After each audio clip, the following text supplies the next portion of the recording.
Morning guys. So working with the last chakra of the series that we've been working with the crown chakra. So basically this is 7th chakra. So like the root chakra connects us to Mother Earth or the earth, the crown chakra basically connects us to the universe, so more of a oneness, awareness, working with the higher aspects of self and samadhi, stillness and enlightenment, if that's the way to call it. So basically what we're doing for this is a little bit more of a meditative practice. I'm only going to give you 2 practices. So like before we were working with bringing the Kundalini energy up through the spine, now we're working with stilling the mind and transversing it into the universe. So first one that we're going to do is basically a static pose. We're going to hold the hand over the head about 3 inches or so, and another hand over the heart, again for about 3 inches or so.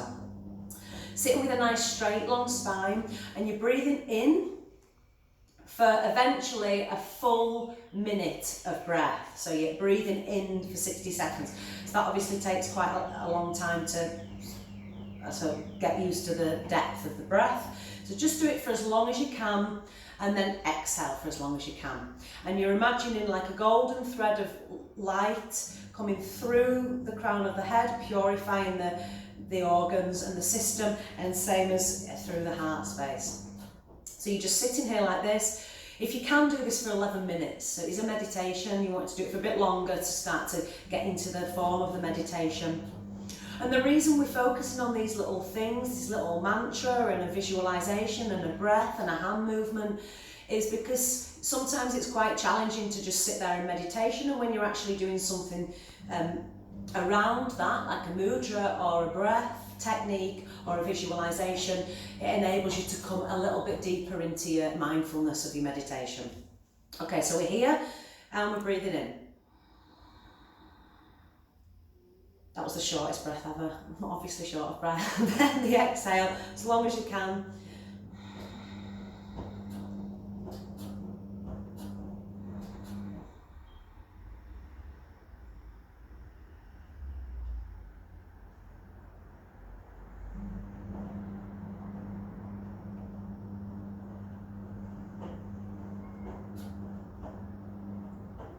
And you're basically just staying here for however long you can. This arm will start to ache. If you practice in Kundalini yoga, naturally you will constantly have aching arms, because they're always, something is always going to make your arms ache, basically. So that's what you're doing, holding it for however long you can. Try and do 11 minutes, 10 or 11 minutes. Visualising the golden light coming through the arms, and the breath as long as you can, building it up to 1 minute. Inhalation 1 minute, exhalation, keeping a nice straight spine and a light activation of root lock. So that's first exercise. Second exercise is just simple meditation. So you're simply meditating. It's not simple, the meditation. It's probably the most challenging part of any bit of yoga. But meditation, basically, yoga in itself is meditation. The asanas, the postures that were created in yoga, were created for one of the reasons, so that people could sit in meditation for longer, so that the spine didn't hurt. So the reason that we've built this posture practice in yoga is basically to enable the body to become strong and flexible, so that the mind and so that the spine can sit for longer in meditation. So that's sort of the purpose in one way of the postures. So in itself, it's quite challenging to just sit with a long straight spine, because we're not used to it, specifically in the West. We used to sit in the chairs and rounding. So just sitting up like this in itself is quite challenging. So maybe get a block and sit on the block just to heighten the hips a little bit, so you're not crushing into the spine. And then again, you come in with a long straight spine. And the reason you're trying to sit in this style pose and not necessarily lying down is because you don't want to sleep. And sometimes in meditation it can make you want to sleep, and you don't want to do that because you want to be conscious in what you're doing. So this meditation, it's just something called square breath, and I use it quite a bit because again it's something to focus on. So it's not just a breath meditation. So with square breath, we're inhaling for 4, We're holding the breath for 4. We're exhaling for 4. We're holding the exhalation for 4. I'm doing this because I always try and visualise a square when I'm doing it. And then you're inhaling for 4. Inhale 4, hold breath for 4. Exhale 4, hold the exhalation for 4. So it's like this.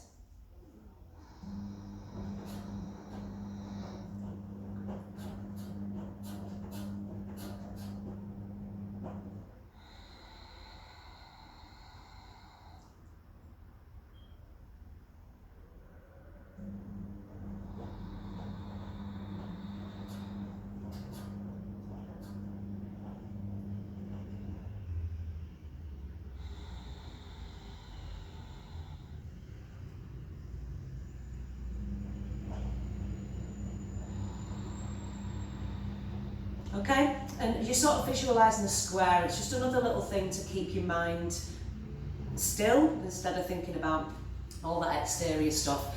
By the way, when people say, I can't meditate, I find it really hard, everybody's the same. Like, the mind is the same in everybody's body. It's never going to stop. It's just a computer of shite that keeps talking rubbish. Yeah, everybody's is the same. It doesn't mean you're shit at meditating. It just means that you're a human being, basically.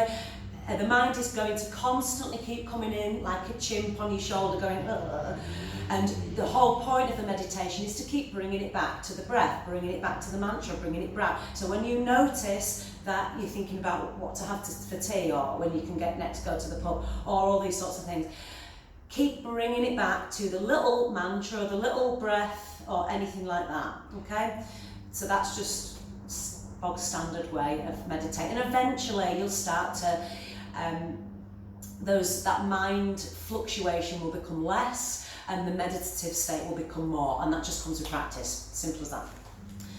That's it. So I hope you all enjoyed the challenges, or if anyone's done any of them. Give me some feedback on what you thought about them. Maybe string them into one, so you've got all 7 days in one practice, which it'll be a nice Kundalini practice, that, for sort of balancing out the chakras for the day. And then just keep, it's nice to do things repetitively. I like to do quite a repetitive practice, because then you start to feel the benefits of stuff. So maybe just do that for a week or a month or something like that, if you can't think of something else to do. And then I'm gonna give you a little break between the videos, and then I'm gonna do a series of videos to do with the breath. So I'll teach Ujjayi breath, I'll teach Kapalabhati breath, which is breath of fire. I'll teach some pranayama techniques, so some breathing techniques, and I'll do that for about a week again. And then I'm going to do a little series like this. So I'm going to do a series on anxiety. This is something that I've specialised in personally, because I came into yoga at one point from anxiety and depression. So I'm very much into helping people with anxiety through yoga. So I'll do an anxiety series, things to do with emotions, like getting rid of anger, letting go of, I don't know, things like jealousy, envy, all that shite that all human beings carry in different forms, depression, etc, etc. And then I'll move through things like different things to detoxify the organs, liver, pancreas, spleen, gallbladder, your large, small intestines, bowel, ovaries, so I've got a frog in the throat, all those sorts of things. And then things like spinal series, spinal health, and muscular health. Yeah. So please keep watching them, and yeah, have a lovely day. Namaste.